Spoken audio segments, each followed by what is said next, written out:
Welcome to Ketchikan, Alaska. Today we are doing I have to look at my notes to make sure I get the title right. We're gonna get it right. Bering Sea Crab Fisherman's Tour from Ketchikan. We bought this excursion on Viator. There is the exact same excursion on our cruise line's website. I think we got it for less expensive. And let me tell you why that can make a difference, because we got it for $458 for both of us. That's for two. And I believe it was more through Celebrity. This is the same boat that was in the Discovery Channel. Deadliest Catch. That's exactly. We get to Ketchikan about 2 o'clock, Mm-hmm. and we have to meet at 2:45. We'll show you the fun.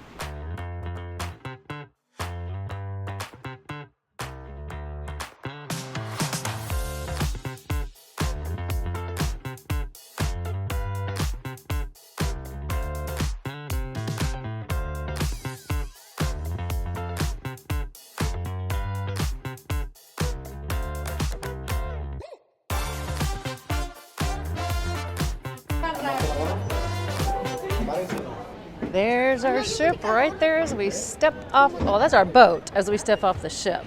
Remember, those are two different things. We can just go. I wonder how we get there. Right there. Okay, well, let's hit it. Go ahead, Kirk. Get me in there. 2 seats together.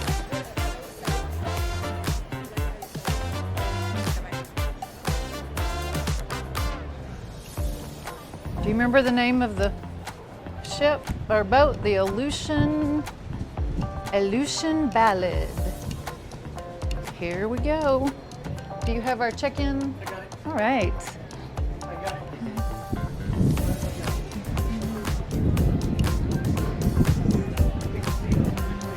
it. Wow. Hope you have 2 more seats. We do.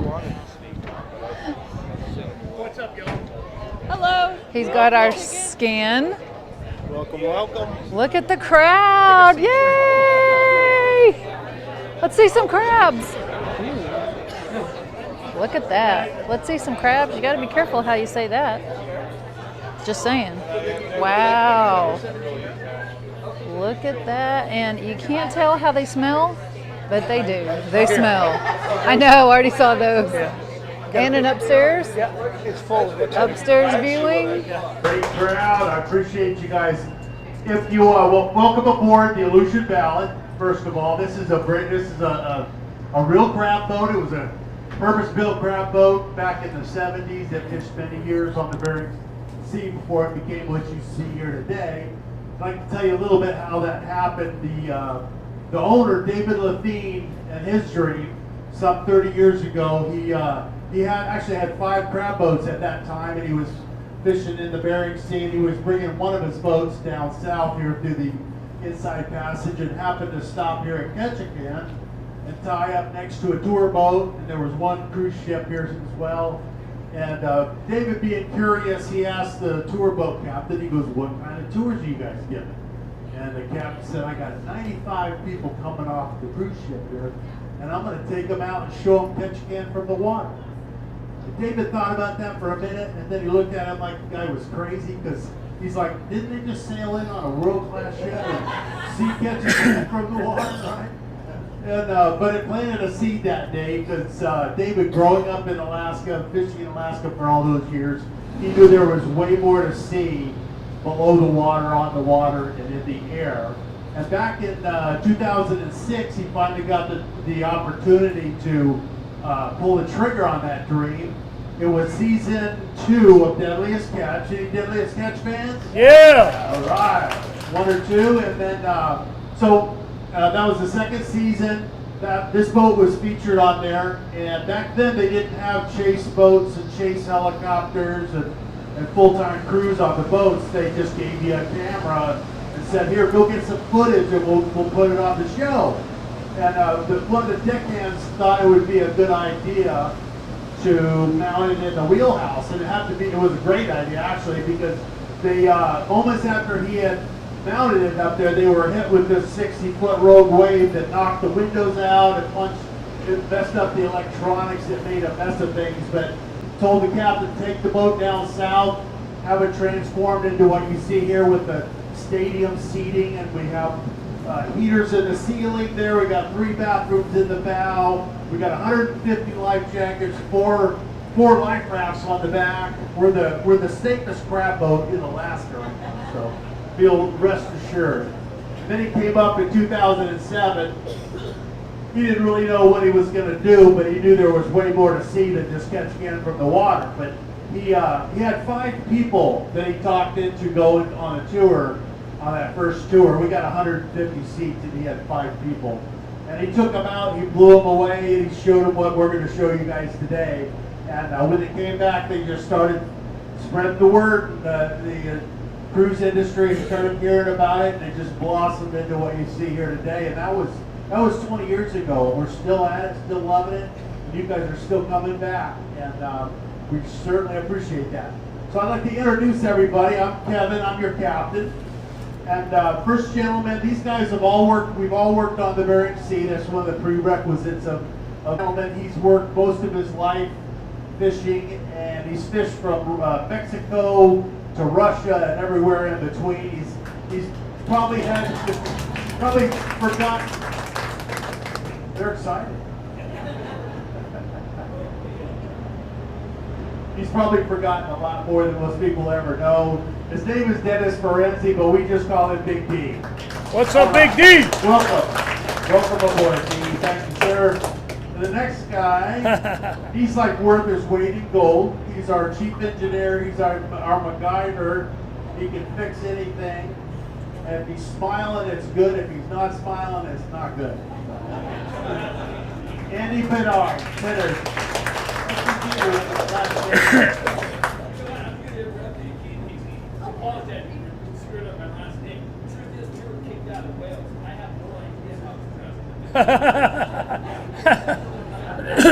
He said they got kicked out of somewhere. He has We no got idea. kicked out of Wales. Wales.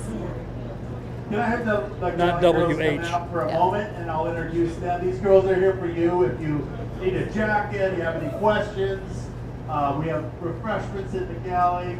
I'd like to introduce Peyton, Alyssa, and Amy. Go girls! Thank you, girls. Go team! So without any further ado, I gotta introduce one more person. She's last but not least. She's the boss. She's been with the tour 20 years. Can you believe that? Her name is Madison, and her dad owns the boat. You guys are great. Thank you. Welcome aboard. I'll go ahead and get the show on the road, but sit back and enjoy. Shoulder, there's a TV monitor. That's where that DVD is looping of the very boat that you're on.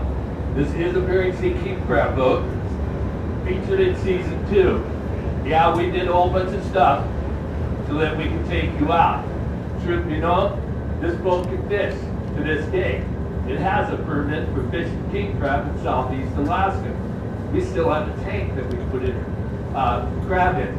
The only thing that's really not here is the crane, and it'd be about midship. So this is, like the captain said, the real deal. So you get a chance to go back there and look at that. Also back there, there's for purchase, they have king crab, half pound, 1 pound, maybe your lunch, wears off. Ask the girls about that. There's a book back there. I strongly advise you read through it. Doesn't cost anything to read through it. And actually, for the cost of a couple Starbucks and a couple of iced lemon loaf, you can have that thing on your coffee table forever. Who's familiar with the Deadliest Catch? Yes. Anybody never seen Deadliest Catch? Yeah. Okay, I'm not calling you out. I'm not. The truth is, here's the thing. Me and Big D aren't on it, so you're not missing anything, all right? Yeah, you're getting the real deal on this deal. But for the people that are, familiar with the show, and they have those camera crews, and they go all over that boat, and going through the wheelhouse and the crew fun, and then they go through the galley and stuff. You get to see the inside of that boat, northwest through the Time Valley. The boat you're on, the Bering Sea King Crab boat that you're on right now, has something none of those king crab boats do. You will have never seen this on that TV show. Back there in the galley, we have a gift shop. Sig Hansen does not have a gift shop, okay? Just letting you know. Alright, and that's all back there, the apparel, there's cups, and anything you can think of is back there, because you guys actually asked, why don't you have, and we got it. So, check it out back there. There's snacks up there, drinks as well. Anytime you change her up, we ask that you respect that. You're going to be on that side. We're going to be doing stuff over here. They're down, coming out, check things out. The hooks are off limits, the aquarium's off limits for now. We will get to all that stuff, I promise. Vicky's going to be out here baiting those hooks. You can ask him questions about what he's doing.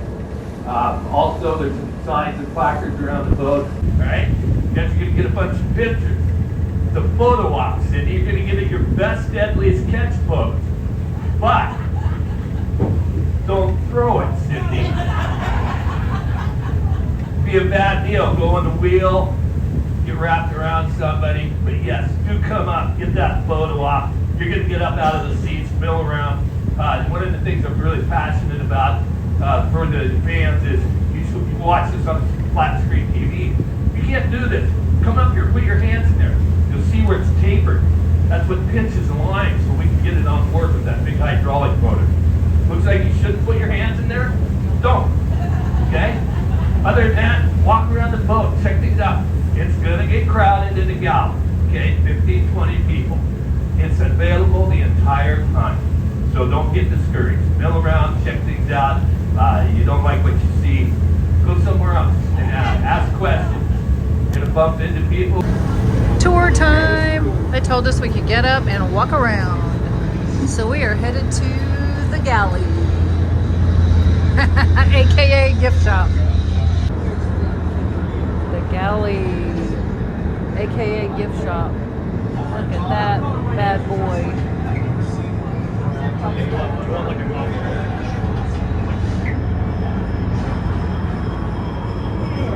Hats and t-shirts and jackets. It's amazing.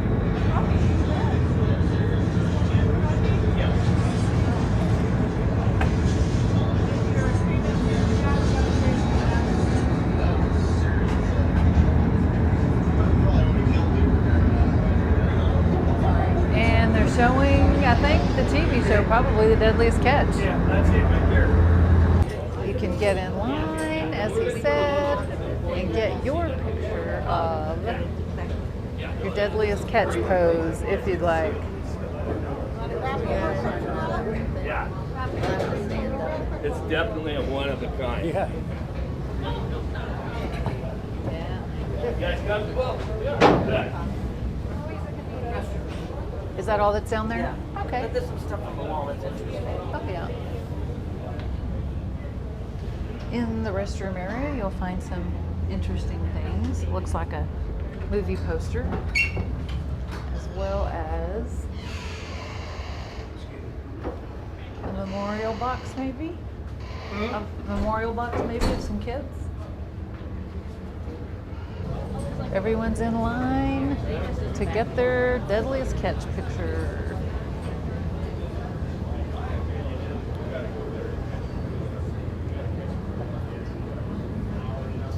I'm just going to the edge. Thank you.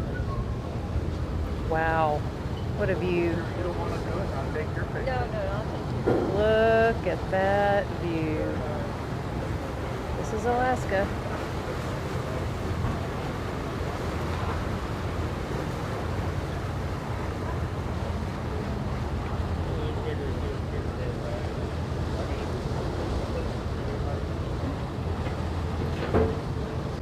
And if you want to try the upstairs area, this is it.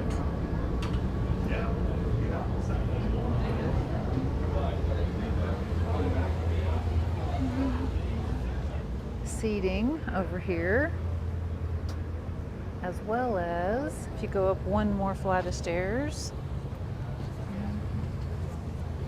all the seating up top here.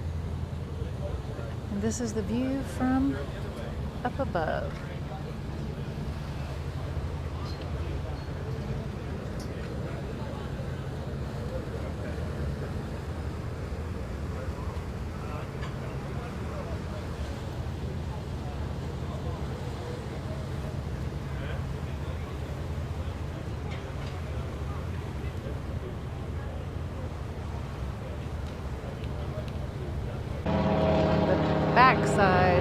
boat. Just as beautiful.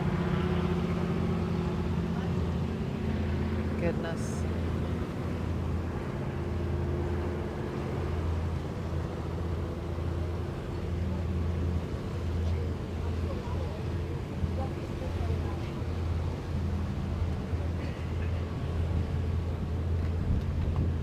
Oh, excuse me.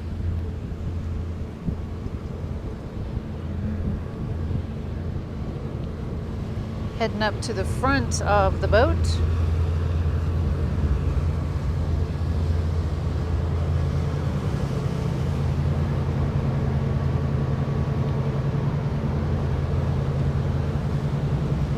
Actually, there's the back of the boat. There's a wake view. Tells you how much I know about piloting a boat.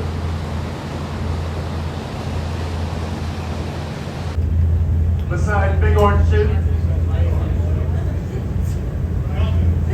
survival suit, dry suit, immersion suit, wetsuit, call it a guppy suit. The guys on the Aleutian Ballad would probably call this a bad day. Back in 1991, they all had to get in their survival suits and go over the side right here. It was the worst recorded storm in Bering Sea history, which says a lot because any storm in the winter is not to be taken lightly, but this one in particular was like the perfect storm. Several had converged over the Bering Sea. And back then it was the Derby days, so if they had one quota, so everybody would go fishing.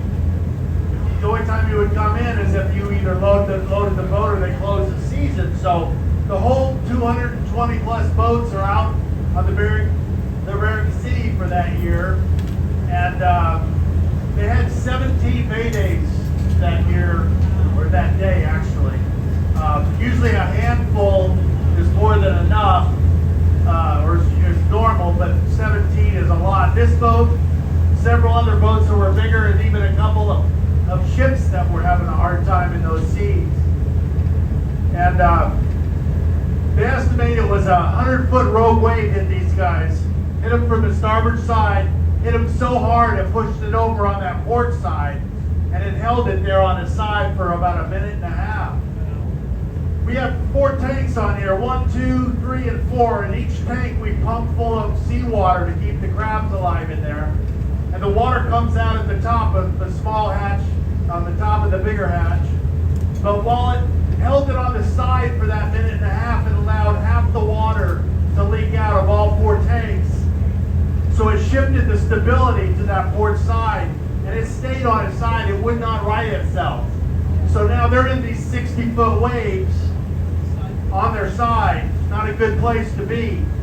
Captain told everybody, get in your survival suits, we're going over the side.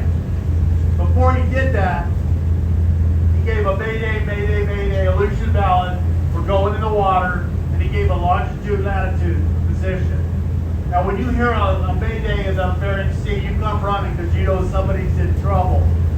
There was another boat that was up a couple miles up north of wind, a couple miles upwind, heard that mayday that day, and he decided to turn around in those 60-foot seas, which is not advisable either. You can easily roll over and then you're done as well. He turns around and now he's headed down these 60-foot waves. He's surfing or sailing down these waves, doing probably 20 knots plus in a boat that's designed to do maybe 10 or 12 knots. And the problem there is you can turn sideways and then you broach and you roll over as well. But he happened to keep that course and found that position that the captain gave on the radio earlier. He found all 5 guys and safely got them all on board, believe it or not. The next day after the wind blew down, they took the guys back to town because they're done, right? They don't have a boat anymore. So they took them in town, they dropped them off. The crew headed down to the airport to catch the boat, to catch the nearest plane headed south. But before he got on that plane, the Coast Guard called the captain, said, we found your boat. It's still afloat on its side in the middle of the Bering Sea. So it had made it all night long by itself with nobody on board.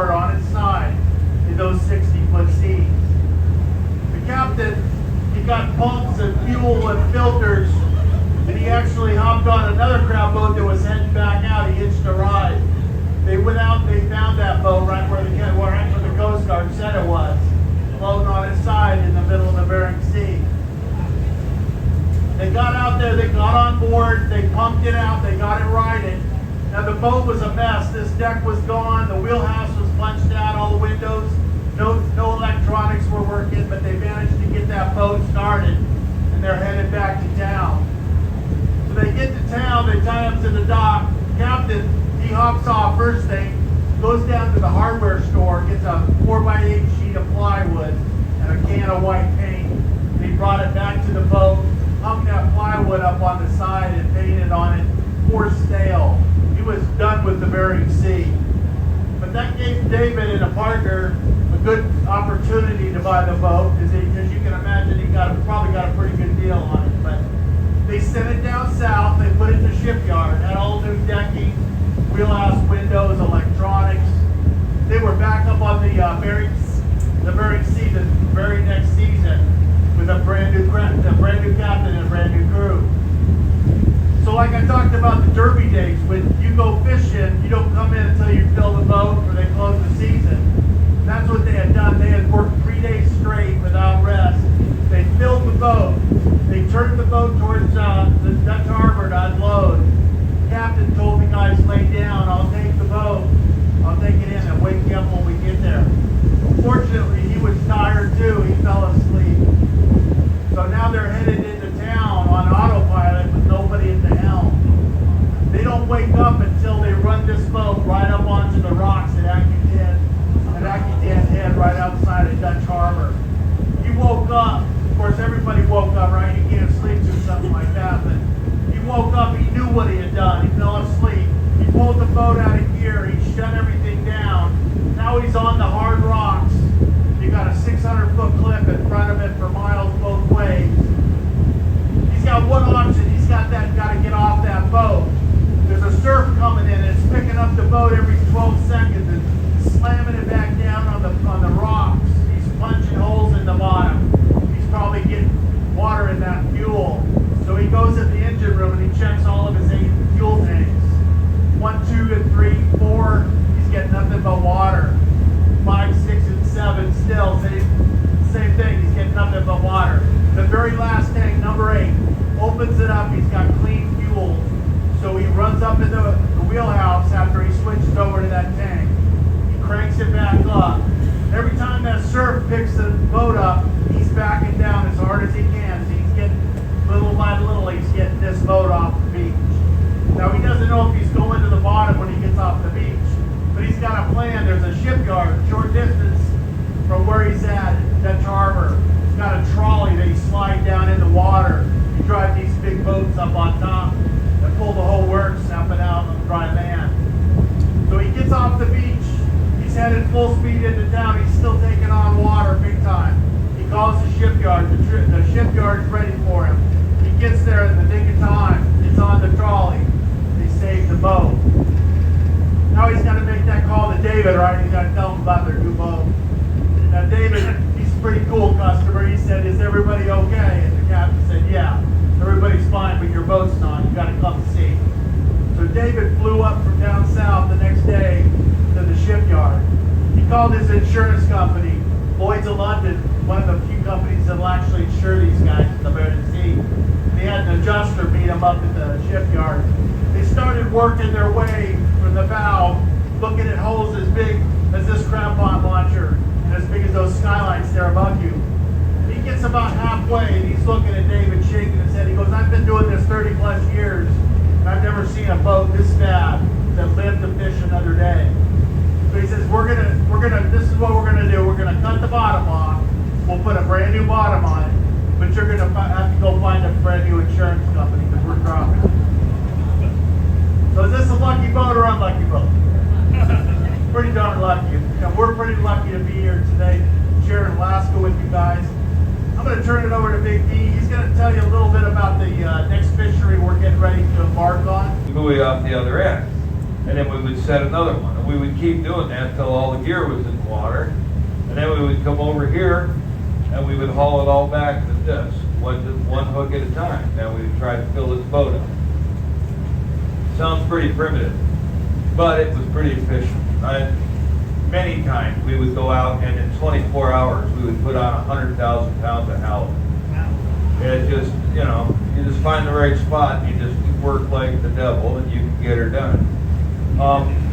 I actually started Longline in Alaska in 1982, and I came up to go halibut fishing. And the only thing we had available to us were these hooks right here, just regular J hooks. I'm sure anybody who's gone fishing has used one. And we would do just like I said, but we would have to do it. We didn't have, of course, as big a boat, so we didn't have 200 tubs. We had about 100, but we just keep fishing day after day. Sometimes 4, 5, maybe even 6 days. And when we fill the boat up, we'd go into town, we'd unload it, get new ice and paint and fuel, head back out, do it again until that quota for that area was full, and then we would move to the next area. And we'd do that. We'd work our way around the Gulf of Alaska. Well, in about 1984, probably, these started showing up. Anybody know what that is? It's a circle hook. And we didn't know what it was in 84, but we tried it. And the way we tried them is our halibut gear is a little different. Same amount of line, but they were spaced at 6 and 7 feet. So we only had 75 hooks on it. So we would set, our first set had 75 J hooks, next tub had 75 circle hooks, J hooks, circle hooks, right down the line. So we could just see how they fished and compared with each other. And we hauled it back. And our first tub had J hooks, and we had 15 fish. They were between 35 and 45 pounds. Nice fish. We knew we could do some work right there. Next tub had circle hooks, and it had, out of 75 hooks, it had 55 fish. And they were huge. I mean, the smallest ones were 50 pounds. We had fish in there that were well over 200 pounds. And we had seen one occasionally, but nothing like that. I mean, they were just regular. We had a lot of fish over 100 pounds. And what we figured out is you take this hook and send it down there, and a 200-pound fish bites on it, he swallows it all the way down, and you go hook it up with that. Well, I can straighten this with 2 fingers. It's just poorly made. And that's what was happening. The 200-pound fish, you just straighten the hook out. But this one, I can slide that through my hand all day long. Don't even have to look at it. It's not going to catch anything. This would slide right back up the way it went down, and every one of those fish were hooked in the mouth. So, as you might guess, it changed our industry a little bit.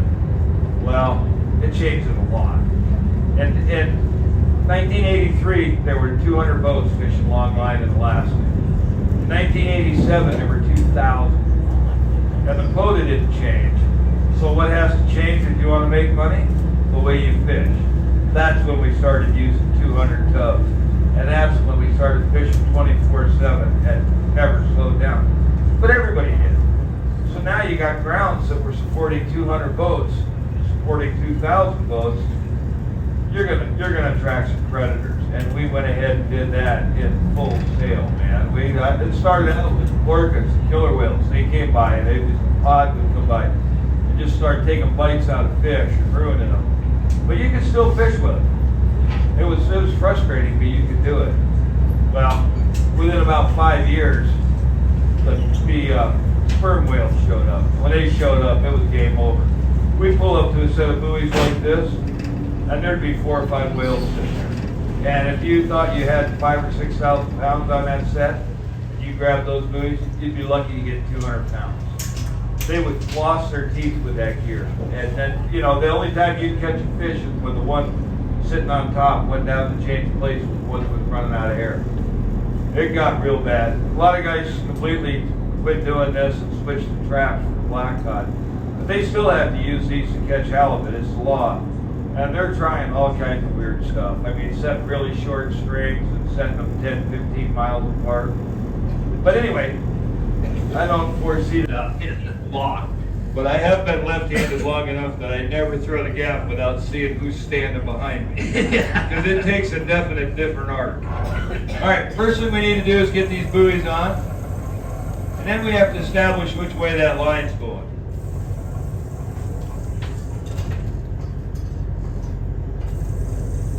Oh, look at that. You got all kinds of stuff going on. I do.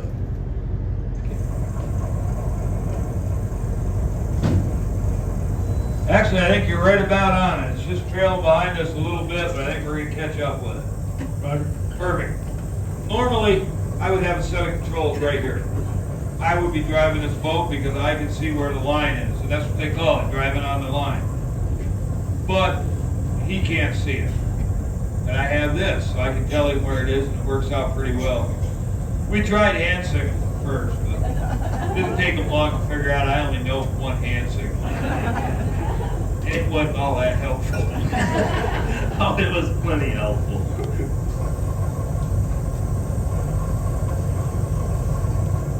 This lump is actually pretty shallow. I think we're just a little over 100 feet deep is all. And then here it comes.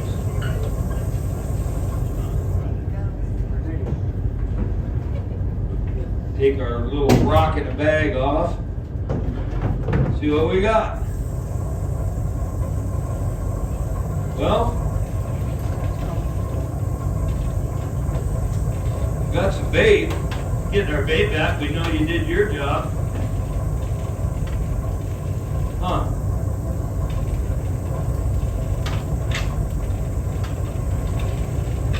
Apparently we're not having fish and chips. Oh, that'd be darned. We got a little tangle.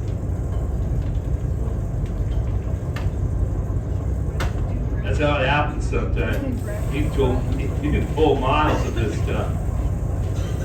I've seen miles of tangles. Oh, we got something pretty big here. I'm gonna need some help. Sure you. Oh man, okay. You guys ever seen a 200-pound halibut? Get the head up. Okay, go. No, I was just curious. Have you seen a 200-pound halibut? They're huge. Looks like a sheet of plywood.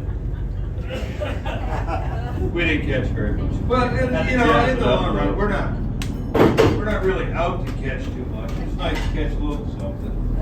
The idea is to show you how it works. But now we're going to show you how we set it. And this is the most dangerous part of this by a long shot.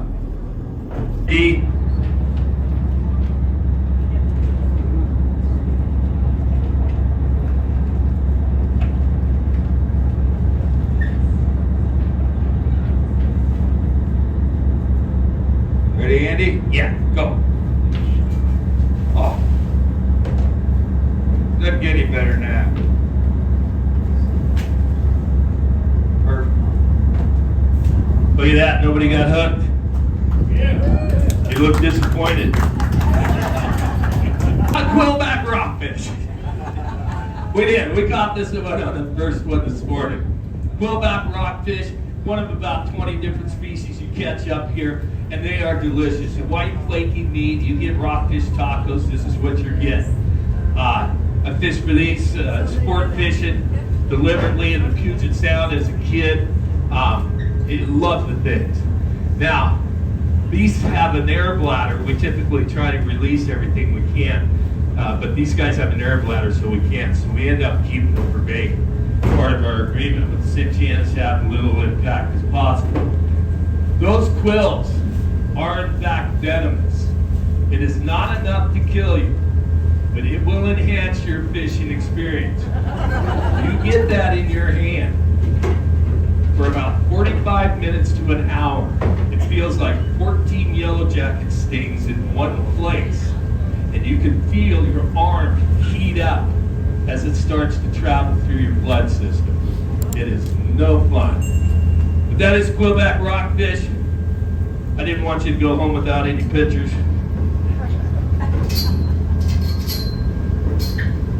We might have to get rid of that fish before too long. Thinking the same thing. Yeah, that's his 5th trip now. Folks, we're going to let down the chains. This is a net island, home to the Simshian. We're headed into a net bay. You look right on that tree and it's the tallest tree right on the point above those rocks. You can see about 8 or 10 feet down is a bald eagle sitting on the branch.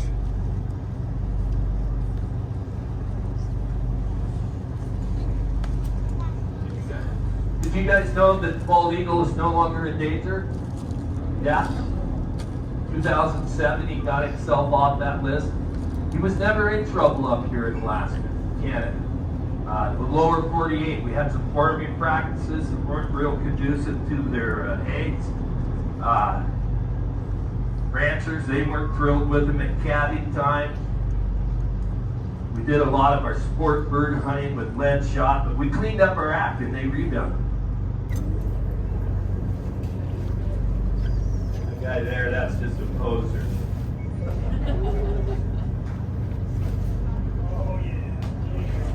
Give something a little bigger. Yeah, there we go. Keep an eye on that fish. Oh, he's going for the little one. You got it. They don't always get it, but the ones that never miss, they're from Philadelphia. Yeah. Longest recorded North American bald eagle I'm familiar with is 32 years. That was in captivity.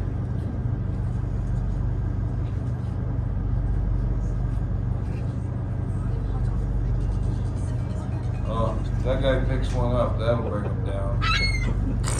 They do not like, even if they're not hungry, they don't like seagulls messing with their stuff.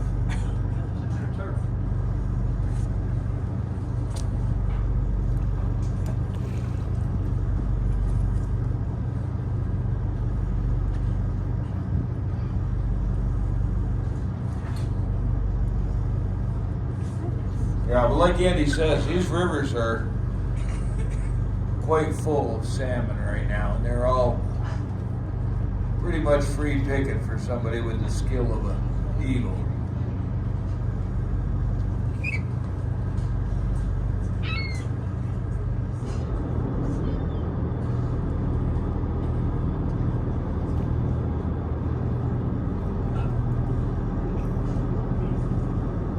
Eagle actually has talents. He's got 4 talents there. He's not designed.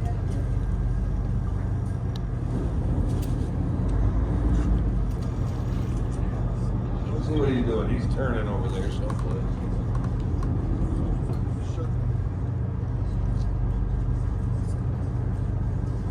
Anyway, oh, there he goes. Yeah. Oh, We he got got the the fish. fish. Look at that. He's just waiting for us to get by. That's a pretty big load. That's probably a 3-pound fish. Yeah. I was on a crab boat, a Dungeness crab boat, and it wasn't very good. It actually sucked. But I learned 2 things. That there was guys out there crab fishing making a lot of money, and that I liked being out in the ocean. So I stuck with it. And it didn't take very long. A couple of years I was on the best boat in the area. And that's what we do. We'd crab fish from December 1st when the season started till it slowed down, and then we'd pack everything up and we'd head for Kodiak, Alaska. Well, we would fish around the Gulf for black cod and halibut on our way around, and when we got to Kodiak, we would set our crab gear and still fish when it was open. And that was really lucrative. I did that for 5 or 6 years on that boat, and I made a lot of money. It was a beautiful boat. It was almost new. I liked the people who owned it. The only downside was I had a girlfriend who did not like me being gone for, 4 or 5 months out of the year. So I took a job working construction. Well, it took about a week for me to realize that I really didn't have a 40-hour-a-week left in me after all that fishing. But I stuck it out. I just packed my lunch and went to work every day. And I think I got probably pretty good at it. Well, after about 3 months, she realized that me being gone for 4 or 5 months wasn't such a bad deal either. And so it was her turn to pack her lunch, and she did, and I just knew I had to go back fishing. Well, I had to find a job. And so I looked around, and I heard about a guy up in Astoria, Oregon, who had put in 1 million pounds of Dungeness. And that's a lot. To this day, I've only ever heard of one guy doing it one time. But I figured it's a good place to start. So I jumped in my truck and I drove up there, and I waited. And I had to wait about a day and a half for David Lathine, the guy who owns this boat, to come in. And he came in with his first boat. It was a boat called the Ballad, and it was full of crab. And I marched right down there and introduced myself, told him what a good crabber I was, told him what a good longliner I was, and said, man, I'd sure like to go to Alaska with you. Well, he was tired. You could tell he hadn't slept for 3 or 4 days. And he just kind of looked at me sideways and said, I don't need anybody to go to Alaska. I figured, well, nothing ventured, nothing gained. I was about to get off his boat, and he goes, but I got a guy who's getting off my boat next week, and I need somebody to finish this crab season. I said, I just told you I'm a good crabber, so he hired me. Well, it took about a half an hour for me to realize I lied to him. I wasn't a very good crabber. But the upside of that situation is the guys on his boat were amazing. I had never seen anything like it. I mean, they never had a false move. That block never stopped moving. They were pulling pots up, throwing crabs down. And it was brutal, but in 4 days we filled that boat. And it was pretty impressive. I'd never seen anybody fill a boat that late in the crab season before. Well, we're headed into Astoria, and I'm pretty beat up. It's the 4 hardest days I'd ever worked in my life. I'll tell you that right now. So I was trying to decide whether I was going to stick with it or, just cut and run. Well, I decided it couldn't get much worse, so I stayed. And we went right back out as soon as the last crab was off. And it got worse. The wind came up and it blew hard. It blew about 45 miles an hour. And you have to realize this first boat was only about 70 feet long. So 45 is a lot of wind on a 70-foot boat. I'd been in it before, but we always just turned and jogged into it until the wind came down, and then we would continue what we were doing.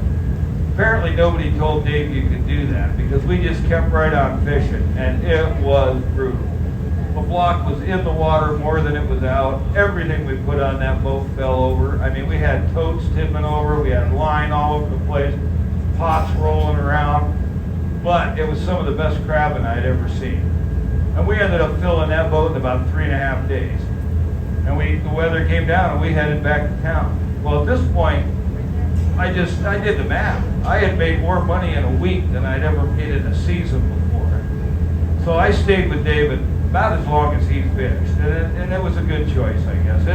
I never really enjoyed a single day of it, but it's what I did. A lot of point. Oh, you see that, Cap? Yep.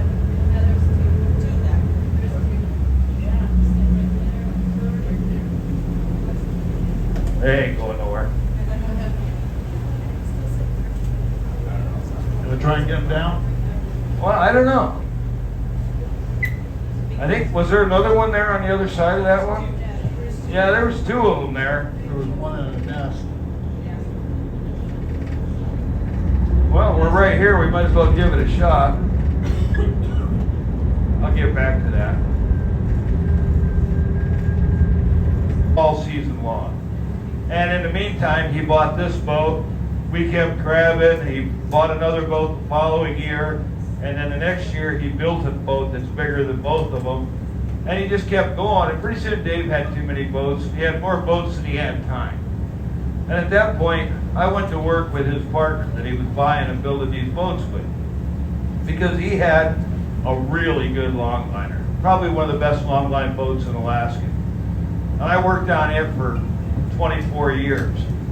And then in 2016, we were coming back from Alaska to Washington with our last halibut, and the boat caught on fire. And it was a bad one. I mean, it started up in the stack where everything's insulated, so you didn't know it was burning until it spread out into 2 different decks. And at that point, we couldn't fight it.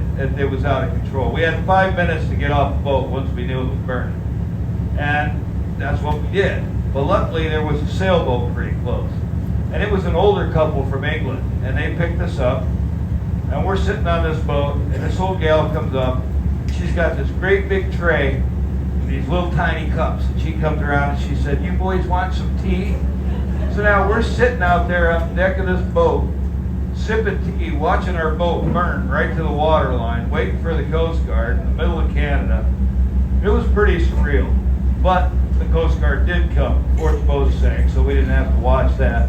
They got us to town, they got us home. By the time I got home, my phone's just ringing off the wall. I mean, everybody knew the boat sank. Fishing community is pretty small. And I had a lot of job offers. And one of the guys that called was David.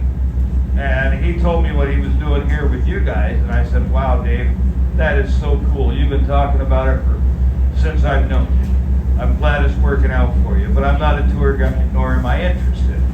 And I went fishing with a guy who had just built a new boat. And I fished with him for a couple of years.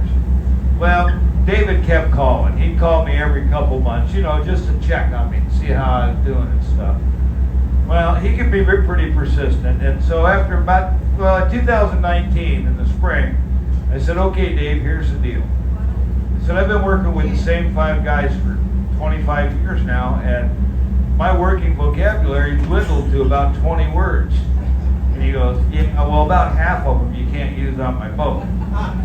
So I knew it wasn't going to be, there's going to be a change. But I was ready. So I come up, he gives me the headset, gives me a smack on the back and said, Big D, you just go out there and tell them something from the heart. I said, no problem, Dave, I can do that. So I came up here, I stood right here. We got a little over 100 people, that's probably what was on the boat. I looked out and I got ready to give you guys something from the heart. And I swear my eyes started to get a little bit blurry. And then my throat went a little bit dry, and then I started talking. And to this day, I have no idea what they said. I didn't say it for very long because Andy was on the boat. He came over and gave me a shove, and I went over there and I started tying knots and stuff, and he finished. I figured, okay, that's just, you know, first day jitters. It's going to happen. Now, it was probably a little more than that. It was probably 3 months into the deal, or 2.5 anyway. I got to the point where I could just kick somebody and I would just stare at them until they were just as uncomfortable as I was. And then I'd start talking. And I could talk for quite a while at that point, and it didn't matter but it didn't help the tour much. And I mean, it got dramatic. It got to the point where I could not sleep at night. I would go home and I'd just stare at the ceiling all night long, wondering how many people are going to be on the boat. What am I going to tell these people? It was troublesome. Well, anyway, then October came and I went home and I got on a crab boat, and spring came, and with it came COVID. So there was no cruise ships. So there was no tour. So I went up to Alaska and went fishing. Came back home and went crabbing. And 2021 came and there was still no cruise ships. So I went back up to Alaska and went fishing. Came back home and I'm crabbing away in 2022. Probably 3 weeks into the season, I get a call from David. And he is all excited. Big D, we're going to start the tour. And I'm like, oh, goody. But I figured I've seen it, I can do it, I know what's going on. So I came up and I was ready this time. I knew all the ins and outs. And I came up here and I stood, there's probably more people than this on there. And I looked out and you people still intimidated me. But now your guys are starting to annoy me. And I'm thinking, well, I'm in Ketchikan. I make one call, I can get on a boat and I'm out of here. So that was my solace. That's what kept me going. So I'm out here one day and I'm passing stuff out and smiling and passing stuff out and smiling. And I get a tug on my leg. I didn't think much about it. I just kept doing what I was doing. And the tug gets more persistent. I look down and it's this little 6-year-old girl. Her name is Kennedy. So as nice as I could, I turned around and I said, what do you need? And she goes, Big D, can I have a hug? I know. So I bent down and she gave me a hug. She took off to do what she was doing and I passed the stuff out and smiling. Well, as it turns out, what she was doing was collecting hugs for me because she came back about 3 more times. And every time she did, I felt just a little bit better about the space I was taking up. And we got back to town, everybody gets off the boat. I went up and I told David all about it. He just sat there and smiled. He didn't say anything. So I said, whatever. I went home, ate dinner, and went to bed. Well, I came back the next morning. And I do not know what providence put that little girl on this boat. And I certainly don't know what possessed her to come by and give me a handful of hugs. But if I did, I would put it in a bottle and sell it. Because that changed the way I look at this job, 100%. And it changed the way that I look at you guys, 100%. But I think on a deeper level, it changed the way that I look at me, 100%. I think that was the last day that I actually came to work on this boat. And I know it's the last day that I tried to sit here and tried to be a tour guide. And from then on, you know, I'm just going to come out here and be Big D, and if it works, it works. If it doesn't, it doesn't. It doesn't matter. But I'll tell you one thing. This is what I get from you guys. I can just watch you guys coming down the ramp. It changes everything in my outlook. It doesn't matter what kind of mood I'm in. I get excited. And I just can't believe that you guys take time out of your vacation to come and spend it with us. And I certainly appreciate it. Because that's all I want. Big T, man. That's pretty darn cool. Thank goodness for Kennedy. You put a ShamWow microphone on a Bering Sea crabber, you're taking a pretty big risk. You don't know what's coming out. Yeah. That was a pretty nice shot, you guys. It was. Being a left-hander, I will tell you right now, I could not have made that shot.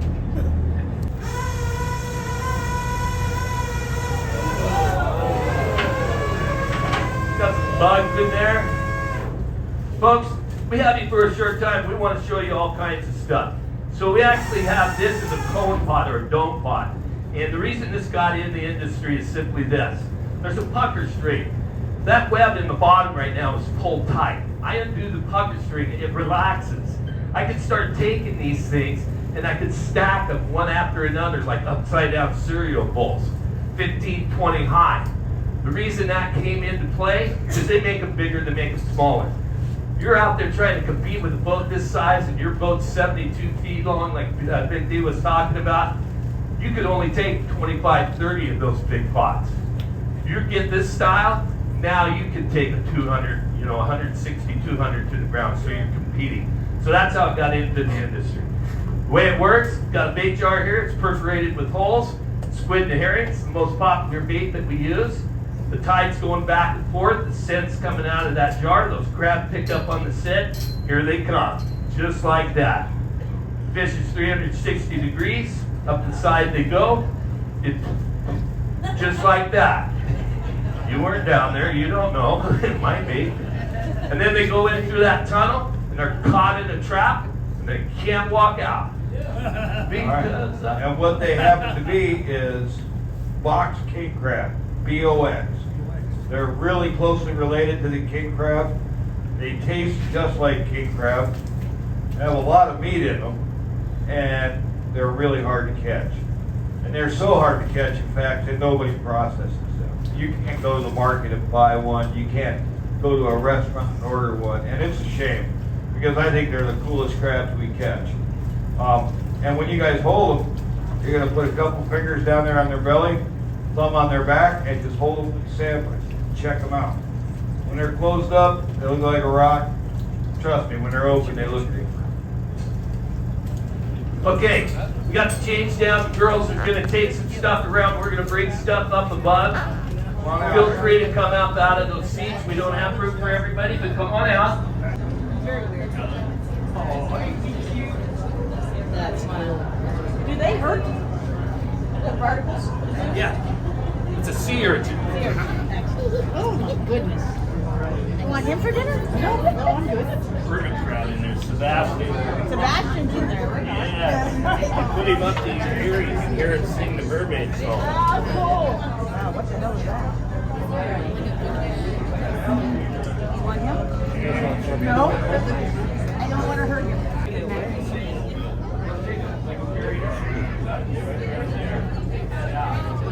Is he saying hello? Actually, this might be very dangerous. If he bites you, be very, very careful.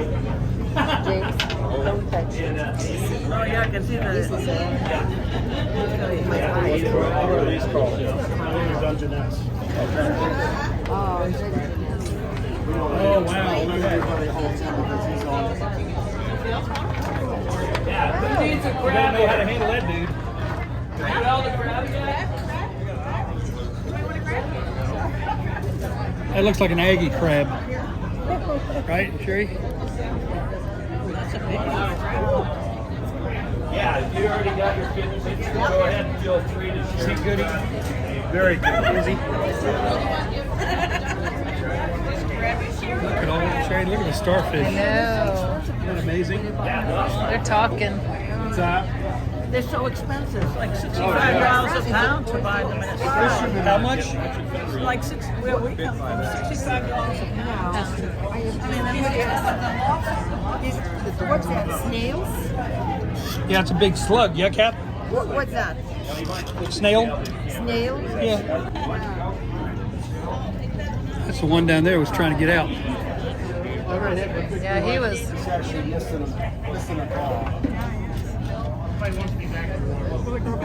These guys are all biofilter feeders. They don't need to eat. Crabs never need to eat. They're passively eating all the time they're in the water. They're getting nutrients from the water. And they have to because they get that soft. How could they possibly eat like that? They couldn't do it. Are you done? I can tell. That's all right. Look at that handsome dude.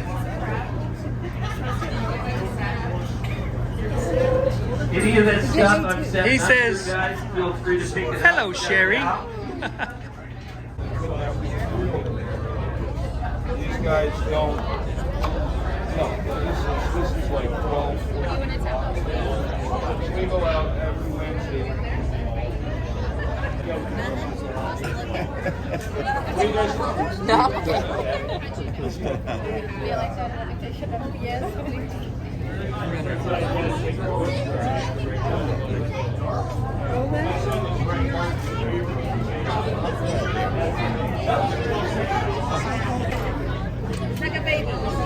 I'm afraid to get too close to kiss him. He might kiss me back.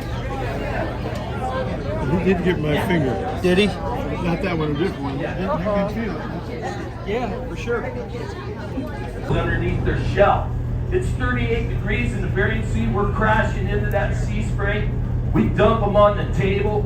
A couple of them fall off, go scampering into the corner. They'll be good for 20, 30, 40 hours in those conditions. Day like today, 45 minutes an hour, direct sunlight, those gills are going to fall over flat. They're going to suffocate. So it's the conditions out of the water, not being out of the water.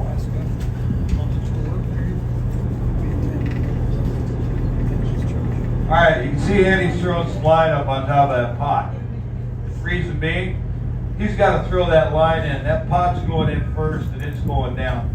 He needs a little space in case something goes wrong so he can get that line straightened around and thrown in properly. Because if he doesn't throw it in properly, he gets knotted up, the buoys go down and we don't see that pot again. So it's going over.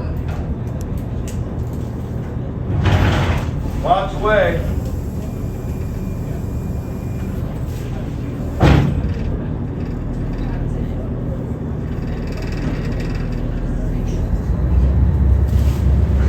Right on top. I was going to say something, but I ain't going to say it now. That's one of those things we both figured out, okay? Don't draw any attention to it. It'll be fine. It'll all come out in the wash. Alright, photo op. Woo! Doesn't get any better than that. Oh, I just grabbed myself. Can you imagine having to live with this? Okay. Folks. Girls are coming up with a couple. Me and Big D are going to parade some around. I got this tiny one, that's what I like. Yeah. Folks, these are golden Alaska king crab. One of 3 different species that we target up here. There's red king crab, blue king crab, and there's these guys, golden Alaska king crab. You getting that picture? 42-degree water going in my armpit. Okay. I'll do anything for you guys. Now, the only 2 things that differ when you target these animals, one of them is going to be the depth of water. The other is going to be the type of bottom. Use the same gear, same bait, everything. If you're looking for red king crab, you're going to start looking at 42 fathoms. There's 6 feet to a fathom. You're looking for a muddy, sandy, tacky bottom. You're going to look for blue king crab. You're going to start out looking for a hard bottom, a rocky bottom, a little less salinity. There's some islands up in the Bering Sea that host those conditions. That's where you go looking for them. These guys will start 600 or 700 feet of water.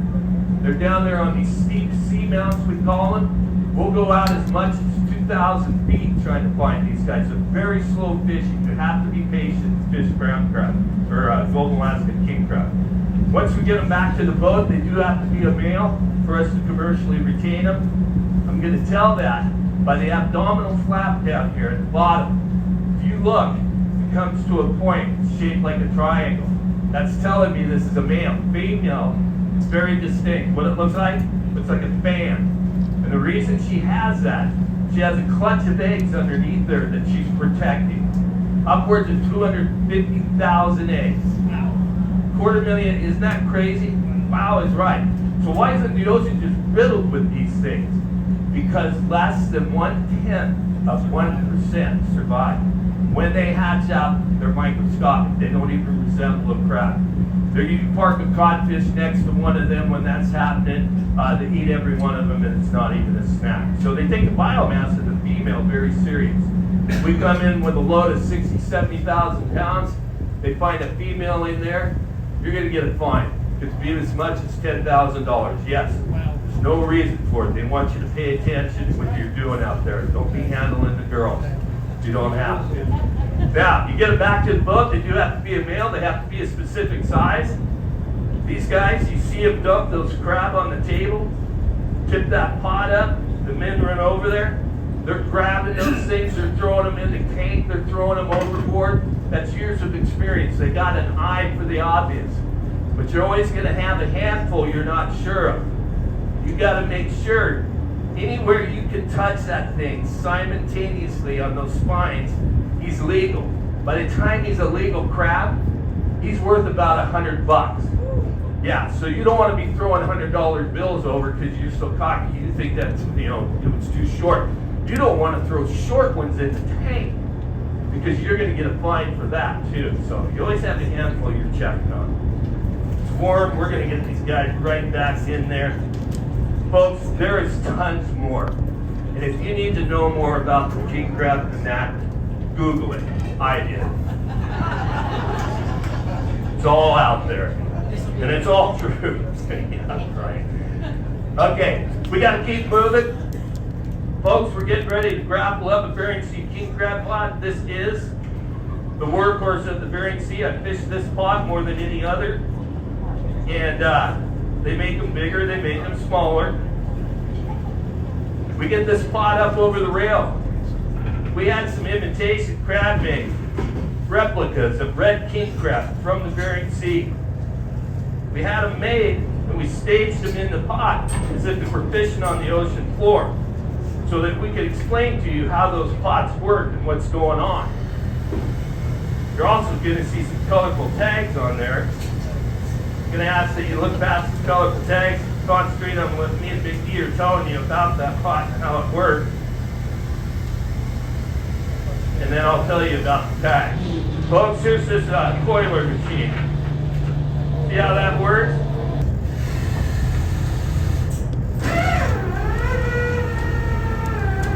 Folks, imagine it's blowing 50 miles an hour. We're in 30-foot seas.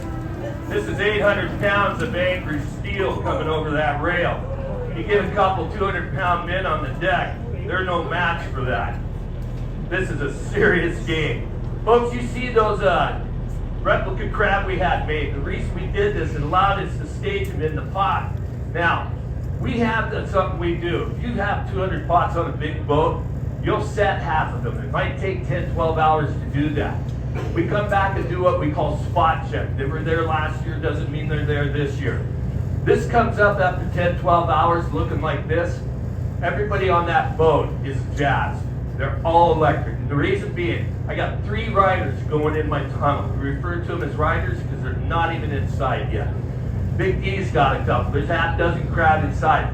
That's better than a crab an hour average. That's good fishing. This means the bait's good, The crab are there, they're on the bite. We're going to look at a few more. We think the strongest signs to the southwest. We'll take the rest of our gear and set it to the southwest, anticipating when we come back 25, 30 hours that these things may have 50, 60, 70 average in them. They're going to be worth $17 a pound. They're going to average 7.7 pounds to be legal. You have 200 pots sitting on that kind of fish. You know what that is? Yeah, you're caught up on your alimony.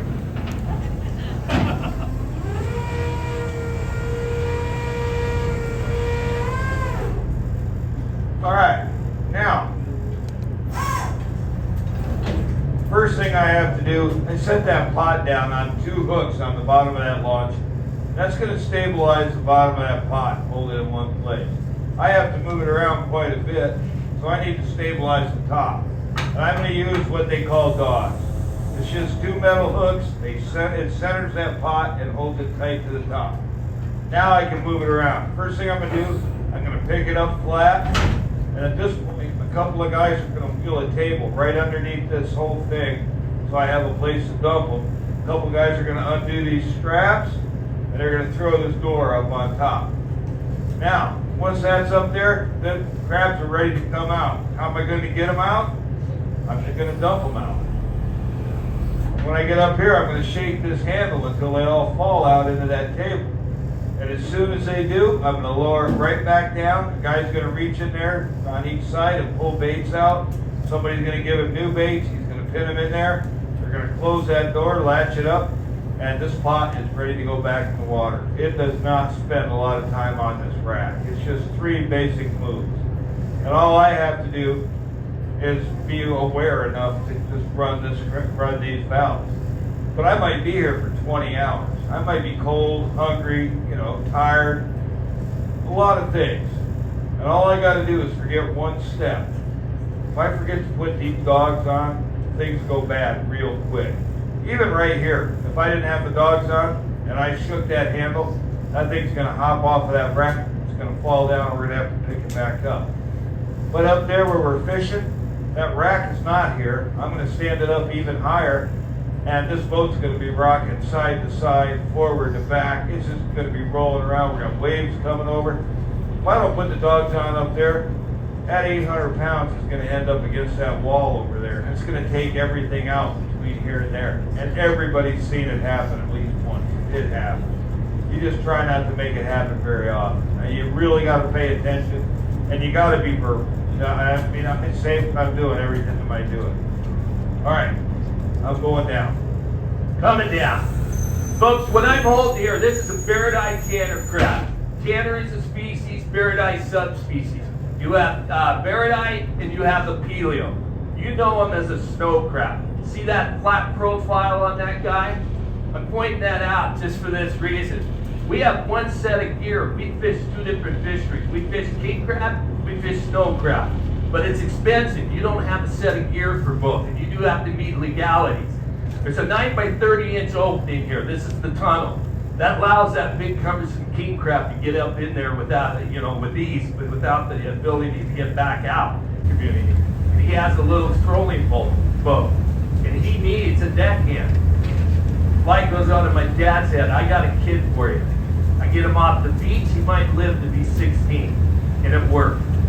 For the first time in my life, I got on that boat. I was sitting on the hatch cover, and we went out over the Columbia River Bar.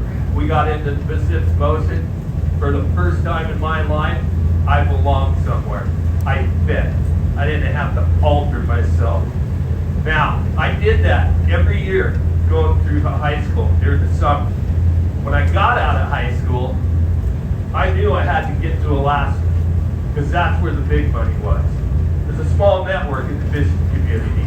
I knew the boys were coming home and they had fat wallets. I hoodwinked a buddy of mine, Kenny Wolf, into going up there with me. We get into there, Kodiak Island, 1977. I'm 17 years old. I have a late birthday. He's 18. We get jobs with a family that have 3 boats. They fish around that island all year. We stayed there for 3 years. You get in this industry, you're going to figure out where you're going to be. Me, I picked the wheelhouse. Because I know for a fact it doesn't snow in the wheelhouse. Only way you're going to get that, somebody's going to entrust you with their investment. You're going to be groomed to be wheelhouse material. After 3 years of working for them, it worked. They came to me and said, Andy, you take the Little Tom this year. You take Kenny with you. The boat's yours for the summer. Excuse me. The Little Tom is a 32-foot salmon gill net boat. Not much of a boat at all. But the importance of this is, I'm the captain. These are the ladder rungs that get you into the wheelhouse of one of these big dogs. Now, we have to take this boat 800 miles. We're taking it to a place called Ketchikan Alaska Kodiak, which is up in the Bering Sea. We got to go through Unimak Pass, drive this little boat into the Bering Sea. But it's June, and we're not supposed to run into any trouble. The boat's grossly overloaded. We have 55-gallon drums all over the back deck full of diesel. We have nets. We had equipment for people that we hadn't even met. We take off and we sail for 2 days. We are spot on. Everything's going in my favor. I'm starting to think about names for my Bering Sea King Crab boat because I'm such an awesome captain. Now, the third day, here it comes. Get the weather once in the morning, once in the evening. We're 2 days out of Kodiak. She says it's going to blow 45 miles an hour. That's too much for that little boat. It's a summer storm. They happen. I found a place called Wide Bay, and I drove that boat into Wide Bay and anchored it up. I assumed that storm would come out of the Gulf of Alaska, hit the Aleutian Peninsula, go up and over, and we'd never see it. That's how it looked on a chart. In real life, the Aleutian Peninsula is a volcanic range. Those storms come out of the Gulf, they hit that volcanic range, and they go screaming into Wide Bay. Seasoned mariners know you do not seek refuge in Wide Bay. I didn't know that. This is an 18-hour night. 17, 18 hours. You're getting a short version. We start getting tore up right away. It's dark. Not because it's nighttime. It's dark because this weather cell sat down on us so hard. That stretch of weather, the reason they do not seek refuge in there is because it's blowhole. It has sent so many boats to the bottom, it's not even funny. After about 6 hours of being pummeled in there, I realized we gotta go. The tide's going out, the water's getting shallower under the boat. We're getting ripped apart in the breakers. And I asked Kitty, do you think you could get the anchor back? Because if he had said no, I'd have had him just cut the line. He looks right at me and says, you keep me on the boat, I'll get the anchor. He goes out on the bow of that boat, and they're little boats. You take the windshield out, I can touch them. I got a steering wheel here, 40 set of Stewart Warner gauges, there's a compass over here, there's a little red glow. It's emitting that light, so it doesn't night blind you. He got the anchor back. Couldn't believe it. I got to hold that boat straight into those waves, perfect. If we get sideways, we'll flip. He gets the anchor, drops it on the deck. I'm focused on everything. I've got my hips stuck into this cast iron diesel stove, holding the wheel. And I look at that anchor and I'm thinking to myself, that's not going to stay there. And all at once, I can feel the energy coming into my leg, into my hip. And I look up, and all I can see is the boat is sheared off the wave, and it's nothing but white water curling. I grabbed the wheel as hard as I could. I start spinning it. I hit that throttle. My hand hit the deck. Just instantly threw it as hard as I could. And that little boat did everything I asked it to. It spun around, came up over that wave when it squared up. When it got to the top, folks, with Kitty on the bow, it fell. And it went straight into the next one, wide open. Completely buried the boat. Kitty hit the windshield so hard, I flinched. I thought he was coming through. All I could make out with that floating red glow, there's a human body smashed against the glass. There's sand and there's seaweed everywhere, way too shallow. I'm thinking to myself, hold on, we'll be okay. Boat doesn't want to be under there, it's going to come up. It starts pushing up, and immediately it leans to the starboard. And the energy of that water, I watched it take my best friend right off the boat. And I knew I'd killed him. You're 20 years old, you think you're responsible for taking another human's life, your body transformed. I had no muscle tone, could not stand up. My elbows were holding me up on the dash. In a split second, I remember thinking, it won't be long. It'll get me too. Everything inside this boat is total chaos. This is leading up to this is 6-7 hours, snapping on that anchor line. Covers are broken open. There's canned goods rolling around on the floor. The labels are coming off because of the water that's in there. Pots and pans. Outside, it's blowing over 70 miles an hour. We found out from the source later. You cannot hear yourself think. That boat comes up, pushes up. I can see now that we're above the water, and I turn it into the next one. And just as I get squared off with that wave, I can hear something out the starboard window. Crystal clear, with everything that's going on. Wind howling in the fiberglass. And what it is, it's a 21-year-old foul mouth going off. And he's dropping my full name in there every chance he gets. And I did the same thing you did. I laughed out loud. I couldn't believe it. There was a phony handle on the side of that boat, aluminum handle that him and I put on a couple years prior, and he had grabbed that as he was going over. And I wasn't surprised he held. He was an all-state wrestler, mountain of a kid. I was surprised that phony handle held. Now, I'm beaming ear to ear. He comes inside that boat. He is not sharing my enthusiasm, okay? He strips, butt naked, and he's grabbing shirt and boxers, and he looks at me and says, "What are we gonna do?" I looked at him and I told him we're driving this thing straight into the abyss. I have no idea how long we'll have to. It's all we got left. We can't stay here. We spent another 4 hours trying to get out of there, and eventually things started to get better, but not because the storm was coming down. It got better because we were getting into deeper water. That's where we belong. We come up on one of the waves. You can see lights. It looks like a city, small city. I get on the sideband radio and I call out and they answered immediately. It's a NOAA weather ship. That's where we found out it was blowing 70 miles an hour. I asked them, could we hang off the back of you guys? And they agreed to it. This is a short version. There was actually quite a bit before we got to do that. We spent the next 4 hours behind those guys. That storm blew through. They called down to us and said, guys, you got to go. We got a job to do. We thanked them for everything and we took off. Now, I made a conscious decision that night that I hadn't told Katie. We hadn't talked unless it was absolutely necessary. What it was, I was done. I was done. No more. I found the next port. It's called Sand Point. We drove that boat into Sand Point. I had every intention of getting on a plane and getting out of there. We get tied up. I could see this boat across the harbor. It's a 167-foot long Bering Sea King Crab Boat right out of the shipyard. I looked at Kitty and said, you know what? Maybe I'm not done. We need jobs on that thing. And we did. We hustled jobs on it. A whole other 2-week story. It just goes on.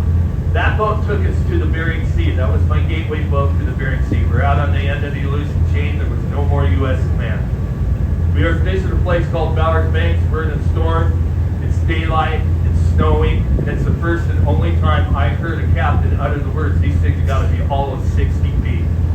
Folks, out there at the end of the Aleutian chain, the tides are incredible. 2 of those 60-footers get pushed together. We didn't even see it.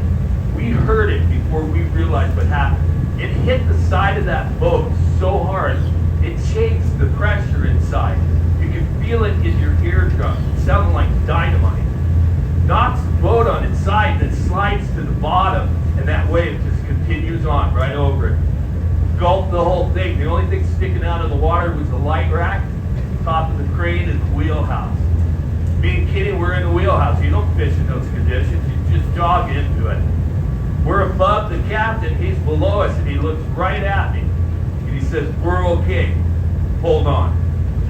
And we were. She fought like mad. She pushed up. She shed the water. Here she comes, light rack's coming up, she's trying to find her keel. He gets it straightened out into it. We never had another problem the rest of that storm. I went on to fish on that boat for a couple of years. The point of my story is this. When I got in this, I wanted to be a captain. When I found out about Andy, I don't have that. Those guys are cut from a different cloth. They believe in that boat. Captain Doug Barber, several others I fished for, they'll look right at you and tell you, we're okay. I don't have that. You put me in that situation, you lay that boat on its side, I'm responsible to get you back to your family. I'll look at you and tell you this sucker's going straight to the bottom and it's taking all of us with it. You don't want to fish for that guy. But I didn't choose it, it chose me. I found my way to the engine room. By osmosis, I got to be chief engineer on some of the top producers in the Bering Sea. I'm standing before you 64 years old. I've been sober for 22 years. And the biggest yes, thank you. Thank you. That's part of the story. And the biggest kick I get is that you guys allowed me to be a part of your Alaskan adventure. Thank you. Thank you for being here. Turn you over to your captain. What did you just say? What? What'd you call it? One of my favorite tours. No, you said my kind My kind of, excursion. my kind of, You just said it like my kind of excursion. 3 minutes ago. I was giving him my kind of excursion. No back security. Sitting in these amazing Stadium seats. Listening to some amazing stories. Woo. Watching all the crabbing going on. Don't be so crabby. Who are you talking to? Who are you talking to? Don't be so talking crabby. What? Holding the sea creatures, right? Got to hold the crab. Okay, amazing. We thought it was very fun. That's basically our review. Check them out.